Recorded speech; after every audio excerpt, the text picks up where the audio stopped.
20-80/L48 is adopted. Only 3 countries voting against it: US, Israel, and Argentina. Those countries were correct to vote against it.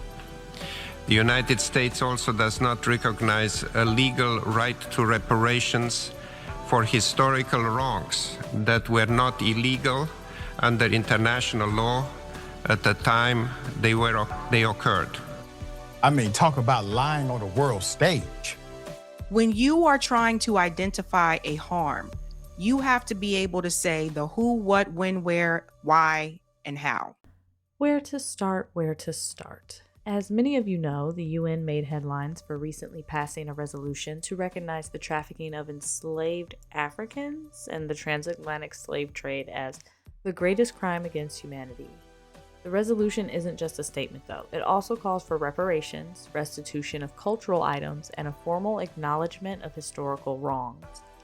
Now there's quite a bit of debate back and forth actually amongst Black Americans, quote unquote, specifically. Are we happy the US voted against this resolution? Are we angry? Do we just not care? Well, I think before we even get into how we feel about it, there are some things we need to clarify first. Africans and quote unquote Black Americans are not the same people. I already have a video talking about how they were trying to make us part of their 6th region diaspora over here in America, and they were trying to get their reparations through us that way as well. But it looks like they've just kind of gone around that because we kind of threw up a fuss and we didn't let them include us in that. But in that video, I specify and clarify how we're not the same. We never were. They're descended from the line of Ham and we're from the line of Shem. If you don't even want to go back that far, the Africans didn't sell themselves until they had finished selling all of us first. There's a saying, all skin folk ain't kinfolk. And that saying is powerful for a reason. We used our skin to hide amongst the Africans during persecution from Rome. But they use our skin to try and cleave and ingratiate themselves amongst us now, to try and hide from their judgment among us. The audacity for any African nation to put forth a claim desiring reparations for our enslavement be paid to them is like white Americans today trying to make a claim for reparations for losing us as slaves back then and wanting to be paid today. And what's even more upsetting is that was actually done. Slave owners at the end of slavery were paid reparations for losing their stocks and assets, aka slaves, or us.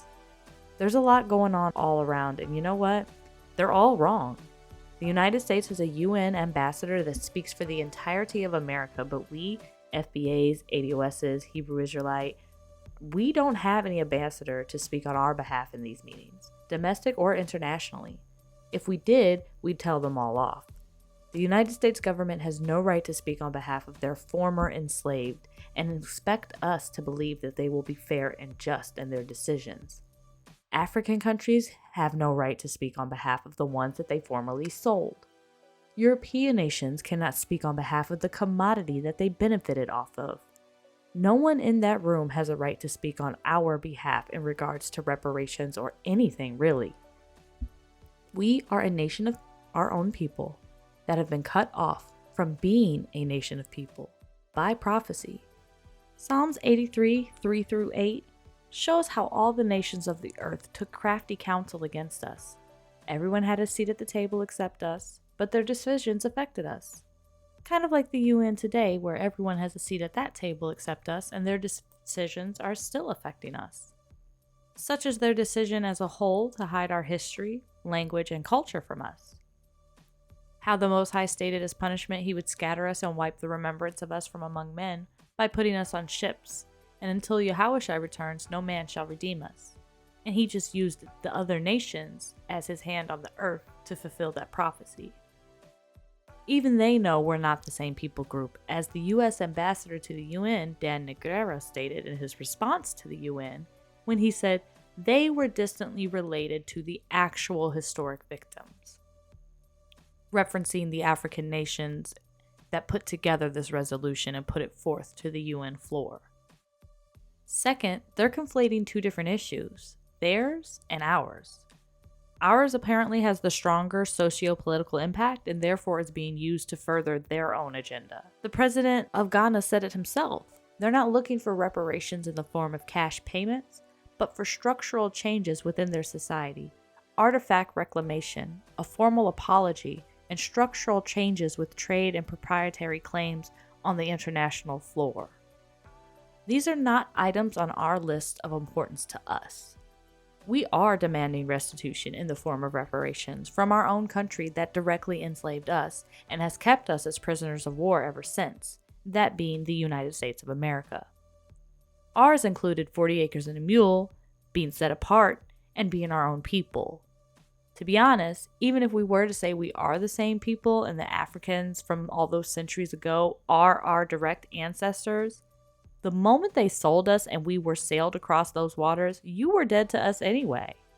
No return to the motherland, no reclamation of us as a warrior class amongst you to be used by you.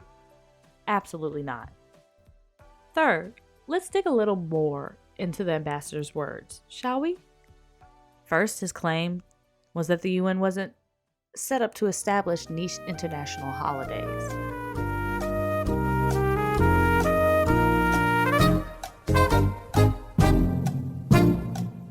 But it looks like that's what they've been doing. He then states that although the US has acknowledged the horrors of the past, they maintain that they don't recognize a legal right to reparations for historical wrongs that were not illegal under international law at the time they occurred. And oh boy, do I have a doozy for you on this one. If anyone was wondering why it's been so difficult to get the reparations owed to us under the 40 acres and a mule promise that was broken, this is why. Since it wasn't illegal at the time it occurred under international law, which didn't occur or become codified internationally until the 1920s, they feel they don't owe us for it. Secondly, and probably most importantly, drumroll please, there was no international law that explicitly criminalized a government's mass murder of its own citizens or designated minority groups before the Nuremberg trials of 1945. I'll let that sit in a bit. There were rules governing the conduct of occupying armies in foreign countries and the treatment of those foreign citizens in occupied territories like the Hague Conventions of 1907. And although German domestic law prohibited murder, like the US, they created the 1935 Nuremberg laws, slave codes, to strip certain citizens of protections, Jim Crow.